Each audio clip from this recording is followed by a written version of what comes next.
PG, PG. कौन? जस्सी? हाँ।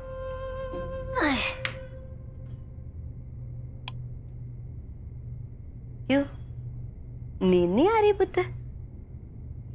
नहीं पीजी, बहुत घबराहट हो रही है। आ, मेरे पास आ इधर। अच्छा जस्सी पुत्र, भाई अब किस बात की घबराहट? मधु तो ठीक हो गई है ना? हाँ, सांस ले रही है। पीछे मेरे और मधु की शादी में सिर्फ 2-3 महीनों का फर्क है। तब से हम सहेलियां हैं। हम दोनों ने बहुत सी हमारे दिलों की बात एक दूसरे से बांटी है। फिर इतनी बड़ी बात मधु ने मुझसे क्यों छुपाई? जिंदगी में कुछ भेद ऐसे होते हैं जो इंसान किसी से बांटना नहीं चाहता। और बीजी, भेद और दर्द में फर्क होता है। पर दर्द में भी तो फर्क होता है ना जस्सी। तो यहाँ अकेली क्योंकि नरेंद्र वहां दूर शाहजहां में, लेकिन मधु और उसका पति तो एक ही साथ रहते थे ना। एक साथ रहते हुए भी उनकी आपसी दूरियां बढ़ गई। इतनी दूरियां कि मधु ने इस दुनिया से जाने के लिए सोच लिया। पिछी, जिंदगी में कब क्या हो जाए किसी को भी नहीं पता ना। ऐसी ही है जिंदगी, जो पल पल रंग बदलती है। हाँ, और इस बदलते रंग के साथ रिश्ते भी बदल जाते। शायद उन आधे अधूरे रिश्तों का नाम ही जिंदगी है। ये आधे अधूरे तो हम सब है ना जस्सी। जब नरेंद्र के बाबूजी इस दुनिया से गए थे तो मेरे पास तो जीने की कोई वजह ही नहीं थी। नरेंद्र वरिंदर बहुत छोटे छोटे थे। मैंने ना अपने बच्चों को ही अपने जीने की वजह बना ली। मेरे बच्चों ने मेरी जिंदगी का खालीपन दूर कर दिया। हाँ बीजी, अगर वो खालीपन कोई ना भरे ना तो इंसान अकेला हो जाता है, बहुत अकेला। और वो अकेलापन अंदर ही आता है, इंसान को खाली कर देता है। जस्सी, तू रो रही है? बीजी, रो ले पुत्र। मैं ना तुझे रोकूंगी नहीं। रोने से ना मन हल्का हो जाता है। अपना मन हल्का कर ले पुत्र, अपना मन हल्का कर ले।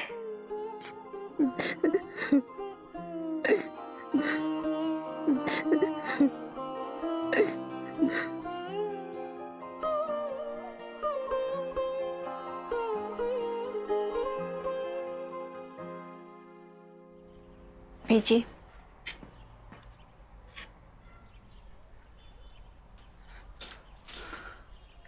वरिंदर, ये ले तेरा टिफिन। वो टिफिन किसका है? मधु के लिए। आजकल ना मधु बेचारी कल्ली पड़ गई है, और कल्लेपन में अपनों के सहारे की जरूरत तो पड़ती है ना। बीजी, हम तो बस सहारा दे सकते हैं,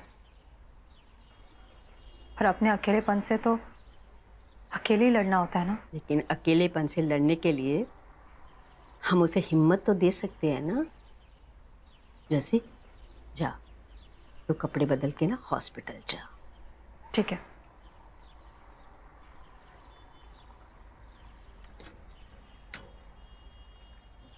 बेचारी जस्सी ना मधु की हालत देख के घबरा गई है।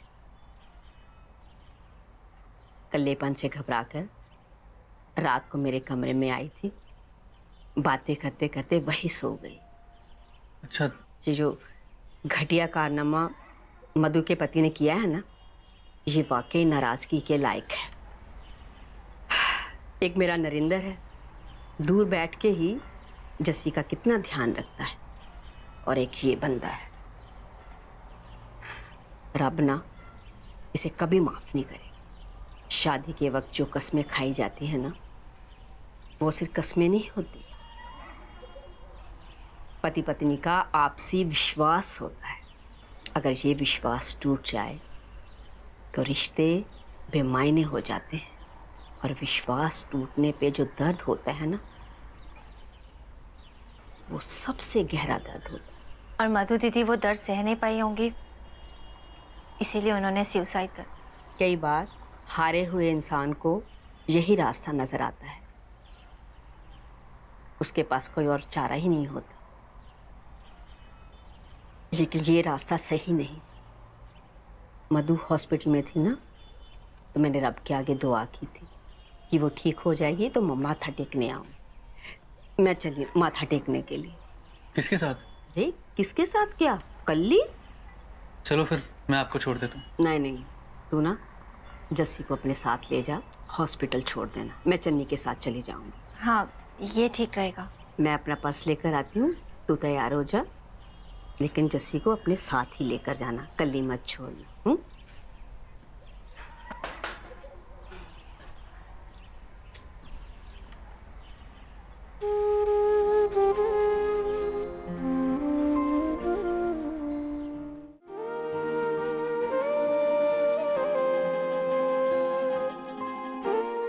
मेरे प्यार की निशानी है, ज्यादा नजर मत लगा। चल। मैंने कहा ना, कुछ भी नहीं, थोड़ी सी तबीयत खराब थी इसीलिए। अरे क्यों छुपाऊंगी मैं तुझसे कुछ, जब कोई बात छुपाने की जरूरत ही नहीं है। तो बताती क्यों नहीं कि ये कौन है, कहां से आई है? जब मैं तेरे घर के बारे में नहीं पूछती कि कौन आया कौन गया, तो तू क्यों पूछ रही है? अगर मैं तेरी कोई हेल्प कर सकती हूँ। अरे नहीं चाहिए मुझे हेल्प। क्यों पीछे पड़ी है मेरे? मैंने कहा ना, तू जा यहां से। चलें? तू रो रही है? नहीं तो चलें, देर हो रही है। तुझे देर हो रही तो तू चला जा, मैं अपने आप चली जाऊंगी। पर क्यों भाभी? मेरे दुकान के रास्ते में ही तो पड़ता है हॉस्पिटल।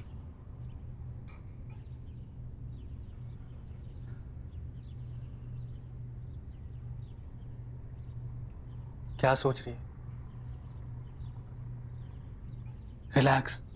अब तो डॉक्टर ने भी बोल दिया ना कि मधु भाभी खतरे से एकदम बाहर है। फिर भी हाँ,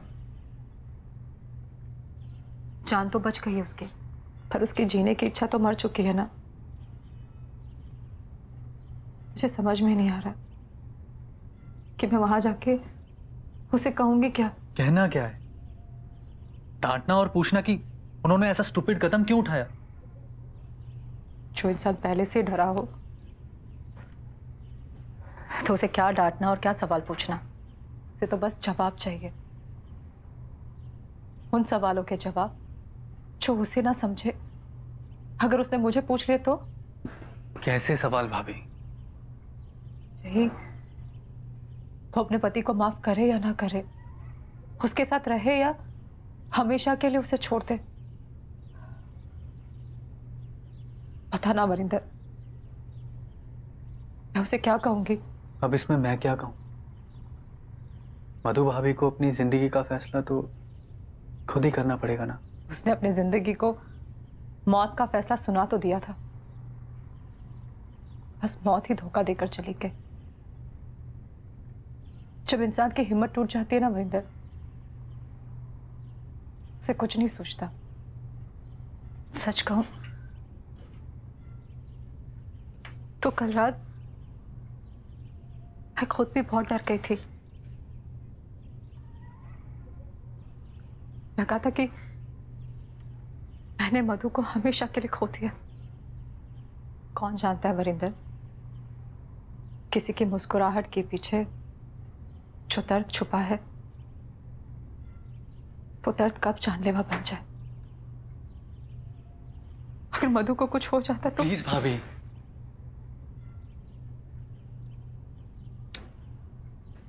संभाल अपने आप को।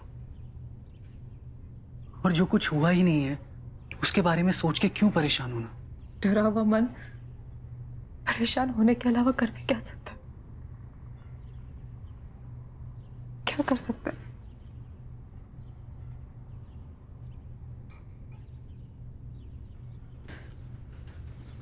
चलें, देर हो रही है।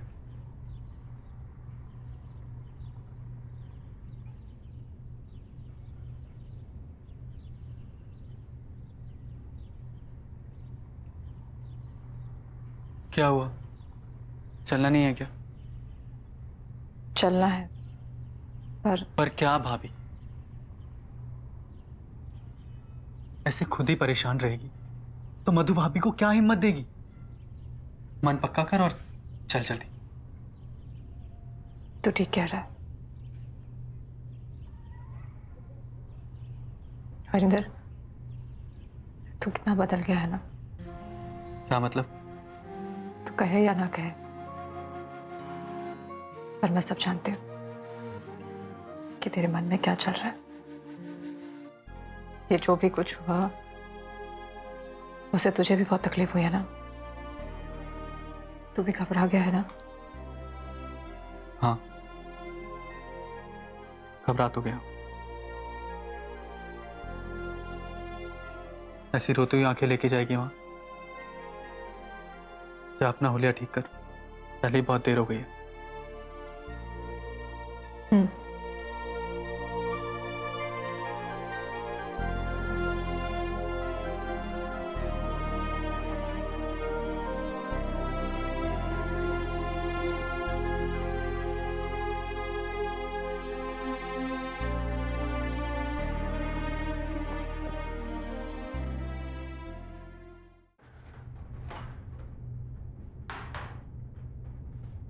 तूने ये तकलीफ क्यों की? क्योंकि मैं पागल हूं। मुझे तो समझ में नहीं आ रहा है कि मैं तेरी लगती क्या हूं जो इतना परेशान हो रहे हो। इस दुनिया में तो कितने लोग मरते हैं ना रोज, कोई बीमार होकर, एक्सीडेंट में, और कोई तो नींद की गोलियां खाकर। बहुत हिम्मत वाली समझती ना तू अपने आप को, पर एक नंबर की कायर है। हालात से घबरा गई और सोच लिया कि मर ही जाती हूं। मुश्किलों का सामना कौन करेगा? एक ही बार में सारा स्यापा खत्म।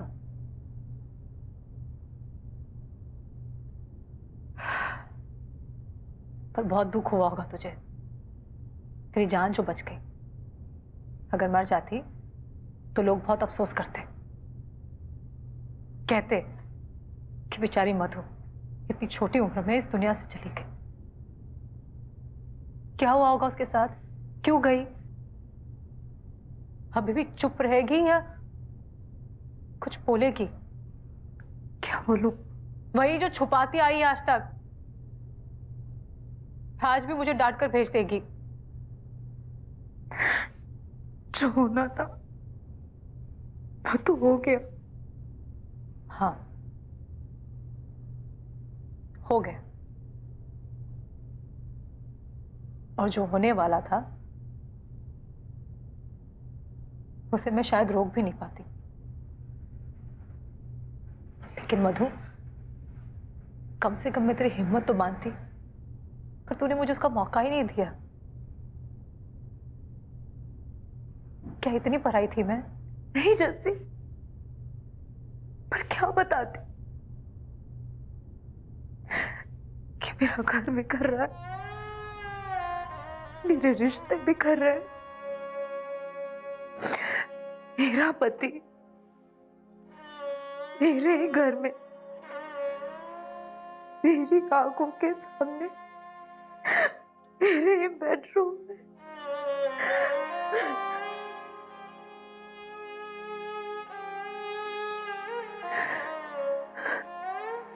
हाथ उठाता था मुझ पर,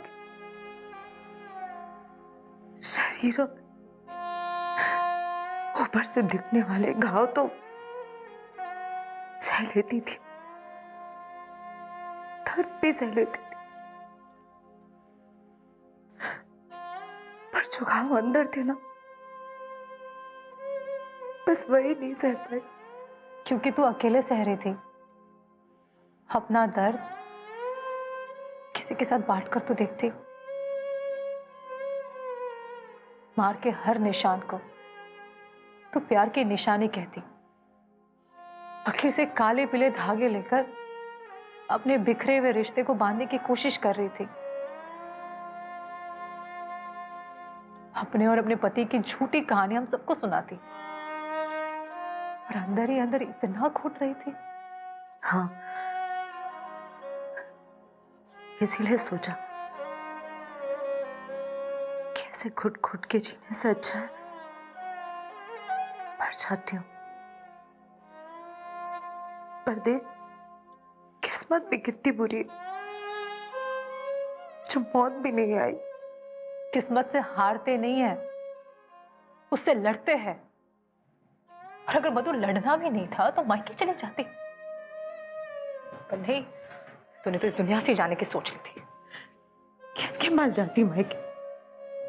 माँ है नहीं, पापा है,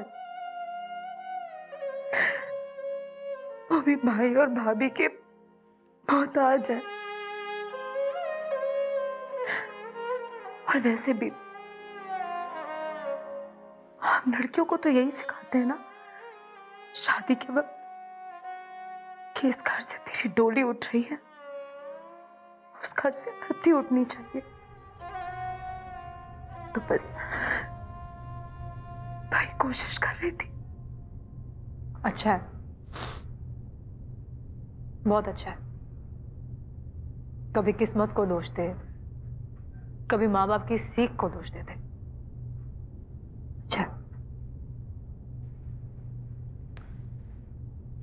खैर, किस्मत ने तो तेरा साथ नहीं दिया। तुझे जो करना था वो हो नहीं पाया। अब आगे क्या सोचा है? तू अगर मेरी जगह होती, क्या तू बर्दाश्त कर पाती है सब जो मैंने किया? कर पाती? मधु, नहीं नहीं, बस बस बस, अब तो बिल्कुल नहीं रोएगी, वरना मैं यहां से चली जाऊंगी। चुप हो जा। पहले तो पूरी तरह से ठीक हो जा, बिल्कुल रोना नहीं है। फिर हम सोचेंगे कि क्या करना है और कैसे करना है। बस तू कितनी हिम्मत वाली राजसी। काश काश कि मैं भी तेरी तरह हिम्मत रख पाती।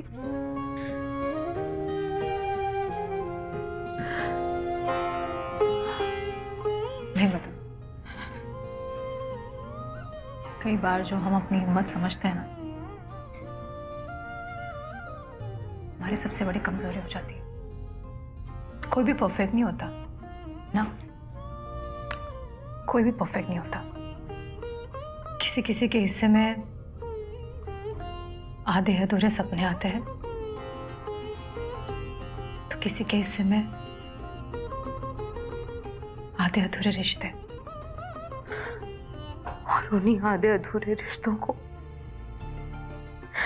झेलना भी पड़ता है, और मर मर के जीना भी।